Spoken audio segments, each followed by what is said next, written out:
So once again welcome back class 9th and आज हम start करने जा रहे हैं क्लास 9th में साइंस का फिज़िक्स वाला पोर्शन। और चैप्टर हमारे पास चैप्टर नंबर 1 है मोशन। बट ये मोशन स्टार्ट करने से पहले हम लोग बेटा एक चीज़ समझ लें कि अभी हम 8th से 9th में आए हैं और अब हमारे पास साइंस के 3 पार्ट बन चुके होते हैं, है ना। पेपर तो आपके पास एक ही आएगा, क्वेश्चन पेपर में तीनों पार्ट कंबाइन होके आते हैं, physics, chemistry, biology. But teachers अलग अलग हो जाते हैं जो आपको इन पार्ट्स को पढ़ाएंगे, ठीक है। और हर एक पार्ट बहुत ही इंटरेस्टिंग है और क्लास 8 से तो बहुत ज़्यादा डिफरेंट होने वाला है। क्लास 8 के कंपैरिजन में बहुत डीप स्टडी हमको यहाँ पे करने को मिलेगी, बहुत सारी चीज़ें हम समझने लगेंगे, हमको समझ में आने लगेगा कि फिज़िक्स क्या है, केमिस्ट्री क्या है और बायोलॉजी क्या है। और आज के बाद जब भी आप साइंस पढ़ेंगे यानी फर्दर क्लासेज में, तो आपको इसी तरीके से स्टडी करना पड़ेगा, फिज़िक्स अलग, केमिस्ट्री अलग और बायोलॉजी अलग, ठीक है। चलिए, और एक चीज़ और सुनिए, कहा जाता है कि physics is the king of all the subject. जितने भी सब्जेक्ट है दुनिया में, इन सब का किंग माना जाता है सब्जेक्ट फिजिक्स को, ठीक है। तो चलो स्टार्ट करते हैं। पहले हम लोग फिजिक्स को समझ लेते हैं, क्योंकि हम लोग अभी नए हैं फिजिक्स के फील्ड में, नए इस मायने से कि अभी तक हमने सेपरेटली फिजिक्स को ढंग से स्टडी नहीं करा। और उसके बाद धीरे धीरे हम लोग आ जाएंगे अपना chapter number 1, that is motion. तो स्टार्ट करते हैं। देखो, ये सब जो मैं आपको बता रहा हूँ मैं आपको एक्सप्लेन करूँगा और फिर टू द पॉइंट उसमें बोर्ड पर नोट करूँगा, फिर आप वीडियो पॉज करके उसको नोट कर लेंगे और सारी बातों को ध्यान से सुनेंगे, ठीक है। So let's begin. देखिए, फिजिक्स क्या है। सबसे पहला क्वेश्चन हमारे माइंड में आता है कि व्हाट इज फिजिक्स। बहुत सिंपल सा है। देखो, physics is a branch of science, है ना। सबको पता है फिजिक्स क्या है, it is a branch of science. अच्छा सा ब्रांच ऑफ साइंस है। कौन सी branch? Which deals with natural phenomena. क्या स्टडी करा जाता है इसमें? नेचुरल फिनोमिना स्टडी करे जाते हैं। जैसे भाई will it be rain today, आज बारिश होगी या नहीं होगी। आपने देखा है फिजिक्स के अंदर हम स्टडी कर लेते हैं, हाँ बारिश होगी नहीं होगी, है ना। दो जो क्लाउड है वो एक दूसरे के पास में आते हैं और फिर क्या होता है, रेन स्टार्ट हो जाती है। फिजिक्स के अंदर पढ़ा जाता है, ठीक है। दूसरी चीज़, न्यूटन का एग्जाम्पल सबने सुना है ना, कि एप्पल नीचे गिरा, नीचे ही क्यों गिरा, ऊपर क्यों नहीं गिरा। ये नेचुरल फिनोमिना जिसको हम लॉ ऑफ ग्रेविटेशन कहते हैं या ग्रेविटेशन फोर्स कहते हैं, फिजिक्स के अंदर स्टडी करा जाता है। तो इन जनरल हम कह सकते हैं physics is a science which deals with natural phenomena. Clear, ठीक है। सेकंड चीज, फिजिक्स के बारे में एक बड़ी इंपॉर्टेंट बात है कि physics is a science of measurement. Physics is a science of measurement. कहने का मतलब है कि जो भी कुछ फिजिक्स के अंदर हम लोग पढ़ेंगे उसका भैया मेजरमेंट हमको पता होना चाहिए कि वो कितना है, ठीक है। आई बात समझ में? तो यहीं से अब आगे हम स्टार्ट करेंगे। देखो, पहले फिजिक्स की डेफिनेशन में लिखता हूँ, आप लोग नोट कर लीजिएगा, ठीक है। ओके, तो हमको फिजिक्स के बारे में समझ में आया that physics is a branch of science which deals with natural phenomenon and physics is a science of measurement. चलो, बहुत बढ़िया। अब देखो आगे हमको और क्या क्या सीखना है। थोड़ा थोड़ा बेसिक बहुत ज़्यादा लोड लाइन लेना है कि 9th में आ गए, फिजिक्स अलग से होने लग गई है। छोटा छोटा सीखना है और बहुत ईजिली हम लोग इसको कवर करते हुए जाएंगे, ठीक है ना। तो आगे देखते हैं। देखो, अब हमने नेचर में 2 टाइप की चीज़ें देखी होती है ना। हम जो भी कुछ सीखते हैं, ह्यूमन जो भी कुछ सीखता है अपने आसपास के एनवायरनमेंट को देख करके, नेचर को देख करके सीखता है। और फिजिक्स में तो हमने स्टडी नेचर को करना है कि भाई ऐसा क्यों हो रहा है, अर्थ रोटेट कर रही है क्यों, रिवॉल्व कर रही है क्यों। साइंस में हम लोग क्या ढूंढते हैं? इस क्यों का जवाब, है ना। अब एक बात मेरी ध्यान से सुनना, हमारे बोलने जब साइंस ने ये ढूंढा कि अर्थ रोटेट करती है, अर्थ उससे पहले से भी रोटेट कर रही थी। अर्थ उससे पहले से भी, बहुत पहले से, सदियों से रोटेट करती हुई आ रही थी। साइंस ने तो सिर्फ ये ढूंढा कि रोटेट करती है और फिर ये बताया क्यों रोटेट करती है, क्या रीज़न है उसके पीछे, रिवॉल्व करती है क्यों, रिवॉल्यूशन करती है। आई बात समझ में? तो साइंस में हम सिर्फ ये ढूंढते हैं कि ऐसा क्यों हो रहा है और ये बता सकते हैं कि कब तक ऐसा होता चला जाएगा, ठीक है। किसने करा, ये सब कौन करवा रहा है? तो मेरा एक ही answer, that is supernatural power, जिसको कि कुछ लोग भगवान बोलते हैं, कुछ लोग गॉड बोलते हैं, कुछ लोग अल्लाह बोलते हैं। करवाता कौन है? Super natural power. हमको सिर्फ इतना ध्यान में रखना है कि साइंस में हमको इस सिचुएशन से डील करना है कि इसके पीछे क्या फैक्ट है, ऐसा क्यों हो रहा है ना, क्यों, किस रीज़न से हो रहा है, ठीक है। तो स्टार्ट करते हैं बेटा। देखो, सेकंड हमको फिजिक्स में क्या समझना है कि हम लोगों को इसमें पढ़ने क्या क्या होते हैं, क्या चीज़ पढ़नी होती है। तो मुझे बताओ, नेचर में आपने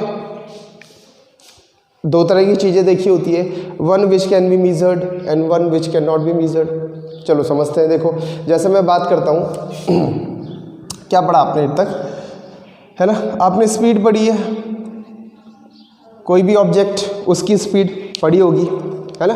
क्वेश्चन में आता है if the speed of a train is 30 km/h find the distance covered by the train in the 10 hours। पढ़ी होती है स्पीड। स्पीड को मेज़र करा जा सकता है। कैसे मेज़र करते हैं? It is measured in km/h। करते हैं? हाँ सर करते हैं। ठीक है, बढ़िया। तो क्या ऐसा भी कुछ होता है जिसको मेज़र नहीं करा जा सकता बट दैट एग्जिस्ट, पर वो होती है? होता है ऐसा कुछ? सोच के देखो, दुनिया में ऐसा कुछ होता होगा जिसको हम मेज़र नहीं कर सकते हैं बट हम कहते हैं वो होता है। होता होगा? सोचो। नहीं पता चल रहा है? चलो मैं एग्जांपल देता हूँ। हाँ होता है। क्या होता है? देखो मैं आपसे कहता हूँ कि मैं आज आपसे बहुत नाराज़ हूँ, बहुत नाराज़ हूँ, है ना। आप पूछेंगे सर कितना? क्या पूछोगे? कितना नाराज़ हूँ? कितना? अब इसका आंसर मैं क्या दूँ बताओ? दे सकता हूँ कुछ आंसर? दे सकता हूँ? नहीं दे सकता। कितना क्या बोलूँ? 1 kg 2 kg 3 kg? नहीं दे सकता ना। तो इस कितना का आंसर मैं नहीं दे सकता, बट ये गुस्सा होना ये तो होता है ना। मतलब क्या होता है? फीलिंग्स होती हैं, फीलिंग्स होती है, एक्सप्रेशंस होते हैं, एक्सप्रेशंस कि वो ना मुझे देख करके बहुत खुश हो गया। कितना खुश हो गया? बहुत खुश हो गया। अब किसी ने पूछा भाई ये बहुत कितना मेज़र कर सकते हो क्या? नहीं बता सकते, है ना। कहते एक्सप्रेस नहीं कर सकते। आई ना बात समझ में? ठीक है, बढ़िया। तो ऐसी भी चीज़ें होती है और होती हैं, हमने देखी हैं, फैमिली में सब जगह होती है। तो इनको एक्सप्रेस नहीं करा जा सकता, इनको मेज़र नहीं करा जा सकता, तो फिर हम इनको साइंस में पढ़ भी नहीं सकते। तो हम साइंस में किन चीज़ों को पढ़ सकते हैं बताओ? हम साइंस में उन चीज़ों को पढ़ सकते हैं दैट कैन बी मेजर्ड, जिनको मेज़र करा जाता है और फिर उनको कुछ नाम दिया जाता है। तो उनको हम बोलते हैं फिजिकल क्वांटिटीज़। क्या बोलते हैं? Physical quantities. तो बहुत नेक्स्ट हमारे पास जो हमने समझना है दैट इज़ फिजिकल क्वांटिटीज़। अब इसके लिए देखो हम क्या लिखेंगे, बहुत सिंपल सी इसकी डेफिनेशन बनेगी। मैंने भी क्या समझाया कि जो कुछ हम मेज़र कर सकते हैं उसको हम साइंस में पढ़ लेते हैं। तो मैं लिख लेता हूँ anything which can be measured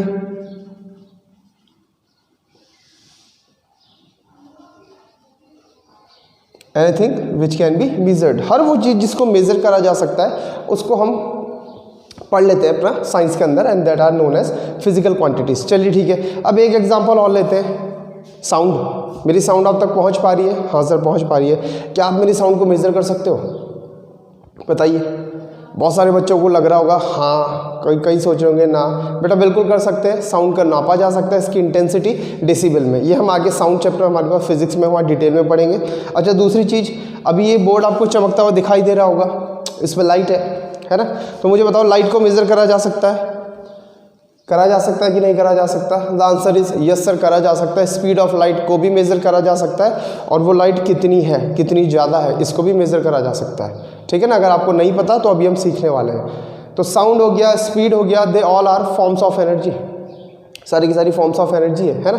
तो मैं एक चीज़ और लिख लेता हूँ, देखो यहाँ पे types of physical quantities, basically 7 types. अच्छा एक चीज़ हमको मिलेगी, 2 चीज़ और समझते हैं। ये तो हो गया फिजिकल क्वांटिटी, अब समझते हैं टाइप्स।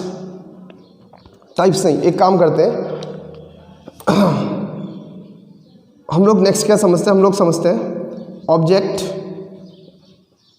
स्लैश, जिसके लिए यहाँ कभी कभी फिजिक्स में बॉडी भी लिखा जाता है ना। अब body is moving and object is moving, इसको समझ लेंगे।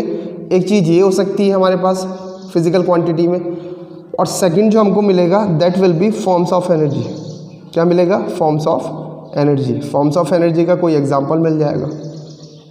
इस क्लास में तो ज़्यादा नहीं मिलेंगे, बट जैसे जैसे हम फिजिक्स के फील्ड में आगे बढ़ते जाएंगे तो हमको एग्जांपल मिलने स्टार्ट होंगे, है ना। ऑब्जेक्ट और बॉडीज को भी समझ रहे। देखो anything which is under observation and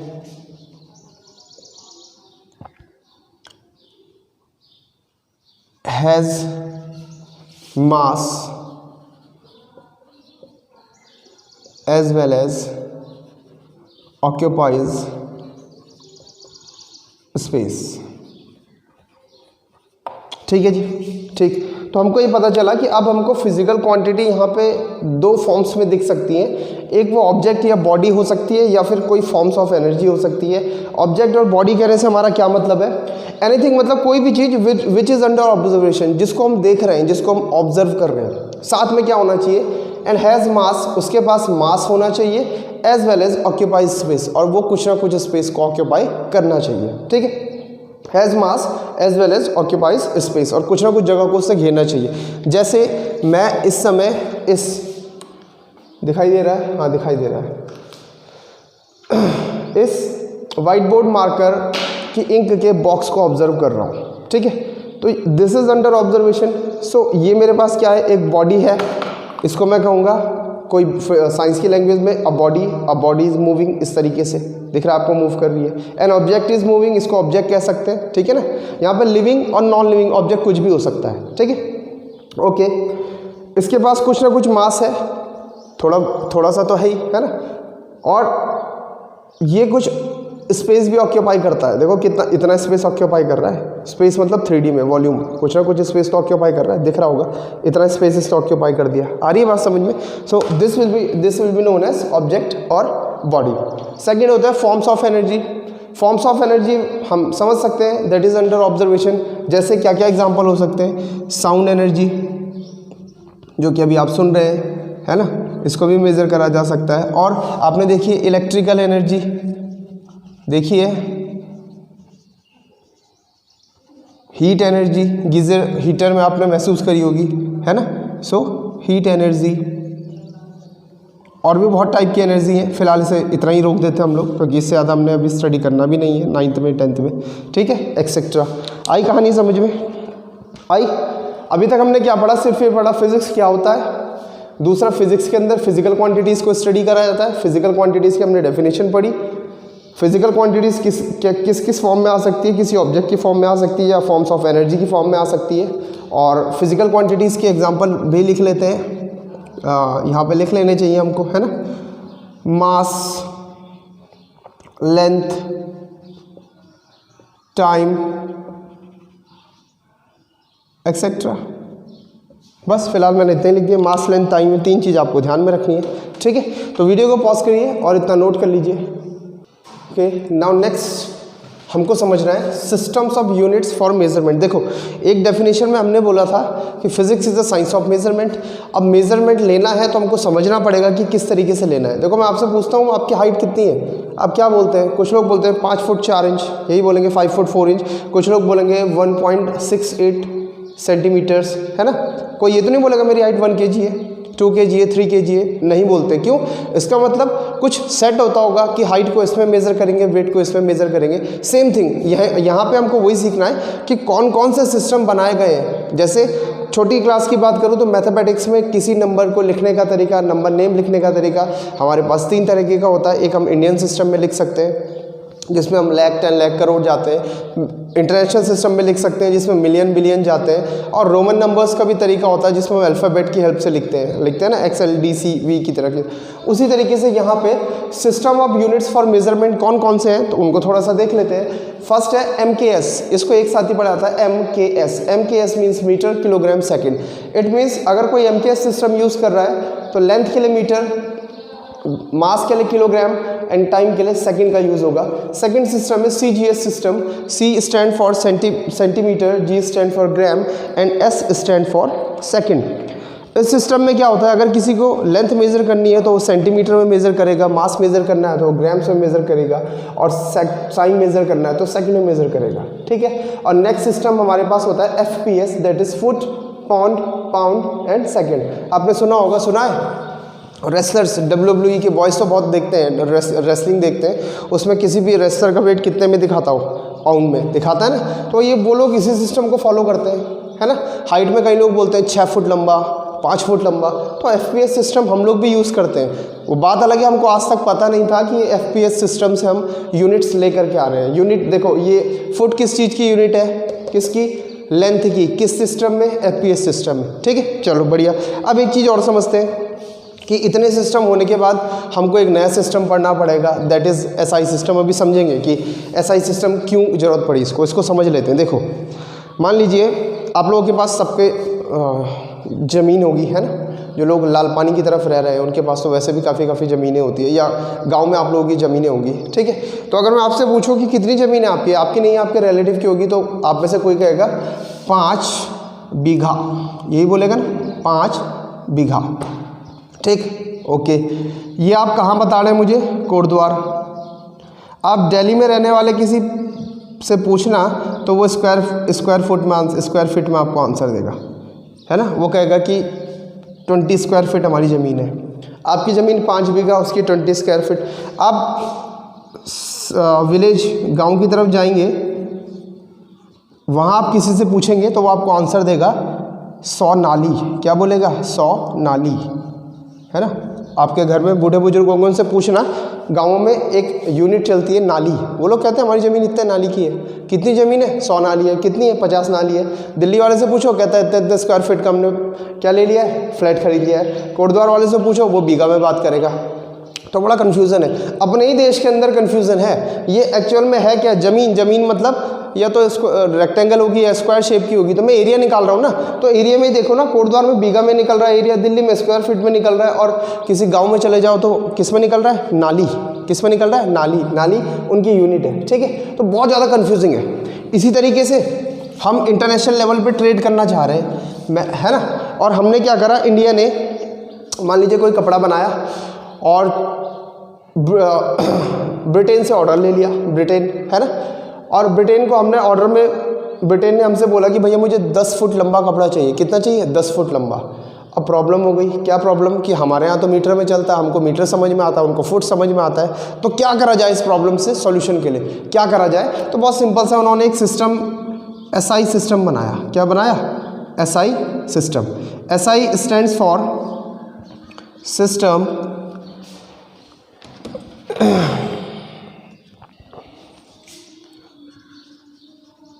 D system international, ठीक है। क्या नाम पड़ा? सिस्टम इंटरनेशनल, ठीक है। और ये किस चीज़ का सिस्टम है? System international of units, system international of units. तो मैं पूरा लिख लेता हूँ, SI यूनिट्स, SI यूनिट्स, ठीक है। ये नया इंट्रोड्यूस हो गया और अब यही चलेगा। अब पूरी फिजिक्स में यही यूज़ होगा, इनका यूज़ नहीं करेंगे हम, इसी का यूज़ करेंगे, SI यूनिट्स का, किसी भी फिजिकल क्वांटिटी का मेजरमेंट लेने के लिए। सिस्टम इंटरनेशनल यूनिट्स, ठीक है। अब इंटरनेशनल का मतलब, अब जो भी अगर इंटरनेशनल लेवल पे अगर हम किसी चीज़ की बात करेंगे, अब अगर इंडिया को चाइना के साथ ट्रेड करना है या ब्रिटेन के साथ ट्रेड करना है, तो उसको सिस्टम इंटरनेशनल को फॉलो करना पड़ेगा और इसके अंदर चलेगा, ठीक है। सो नेक्स्ट हमारा स्टार्ट होता है सिस्टम इंटरनेशनल। हाँ, इसकी स्पेलिंग बिल्कुल यही है, TEME, ठीक है ना, ठीक है। बात समझ में आई? तो सिस्टम इंटरनेशनल यूनिट्स। अब इसके अंदर हमको फिर से देखना पड़ेगा कि लेंथ को किस में मेज़र करा जाएगा, मास को किस में मेज़र करा जाएगा, और टाइम को किस चीज़ में मेज़र करा जाएगा। और क्या सिर्फ इन्हीं चीज़ों को मेज़र करा जाएगा? इनके अलावा और कुछ नहीं मेज़र करा जाएगा? तो आप इसको नोट कर लीजिए, फिर मैं आगे बताता हूँ कि और क्या क्या हमको स्टडी करना है। ओके, सो अब हम आते हैं physical quantities, fundamental physical quantities क्या चीज़ें होती है। देखो, फिजिक्स में हमको दो तरह की फिजिकल क्वांटिटीज़ मिलेंगी। एक वो जिसको हम फंडामेंटल फिजिकल क्वांटिटीज़ बोलते हैं, और दूसरी हमको वो मिलेगी जिसको हम कहते हैं डिराइव्ड, ठीक है। डिराइव को हम नेक्स्ट वीडियो में सीखेंगे, पहले फंडामेंटल फिजिकल क्वांटिटी को समझ लेते हैं। देखिए, those physical quantities that can not be express in terms of other physical quantities, it is independent on its own. क्या बोलना चाह रहा है? देखो, कह रहा है हर फिजिकल क्वांटिटीज़ मतलब anything that can be measured, यही समझ में आता हमको। फिजिकल क्वांटिटीज़ मतलब anything that can be measured, ठीक है।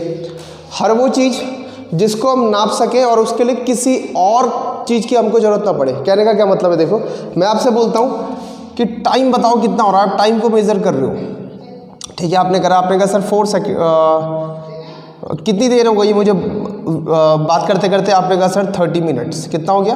30 मिनट्स, ठीक है ना।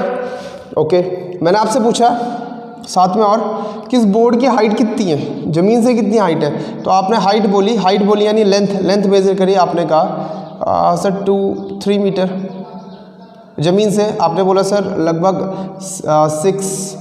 6.5 मीटर, सही है, ठीक। अब देखो, जब मैं टाइम को मेज़र करने गया तो उसमें सिर्फ मिनट वाली चीज़ आई, उसमें मीटर नहीं आया। और जब मैं लेंथ को नापूंगा या हाइट को नापूंगा या विड्थ को नापूंगा तो सिर्फ मीटर ही मीटर मुझे चाहिए, मुझे टाइम की कोई ज़रूरत नहीं पड़ रही है। आई बात समझ में? So those physical quantities that cannot be expressed in terms of other physical quantities, it is independent of its own.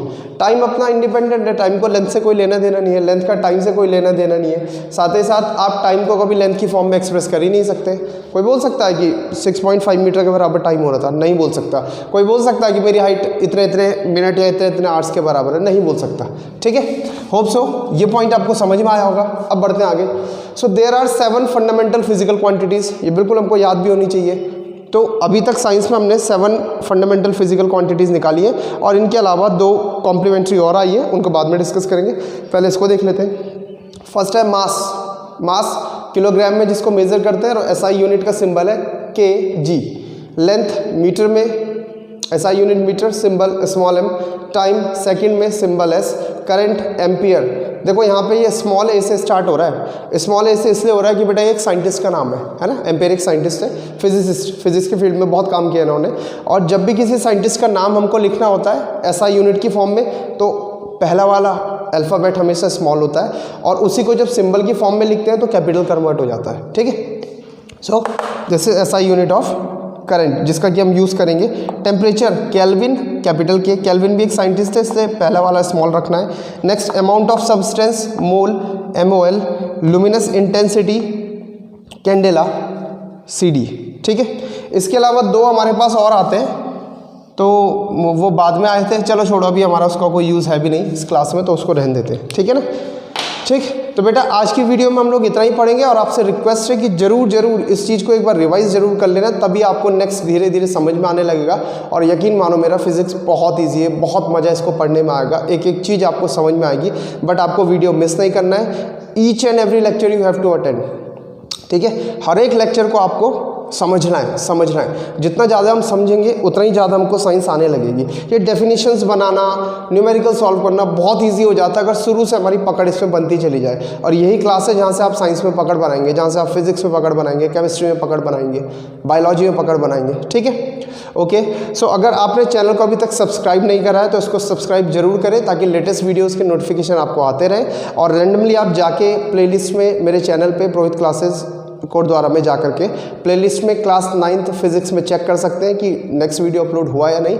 अगर आपने सब्सक्राइब करा तो नोटिफिकेशन तो आपके पास आ ही जाएगा। ठीक है, अच्छा आज का वीडियो आपको कैसा लगा इसको जरूर आप कमेंट सेक्शन में मेंशन करना। आपको अच्छा लगेगा तो लाइक भी करना और शेयर भी करो ताकि और लोगों तक भी ये पहुँच पाए। ठीक है, okay, see you in the next video. Till then goodbye, have a nice day and जय हिंद।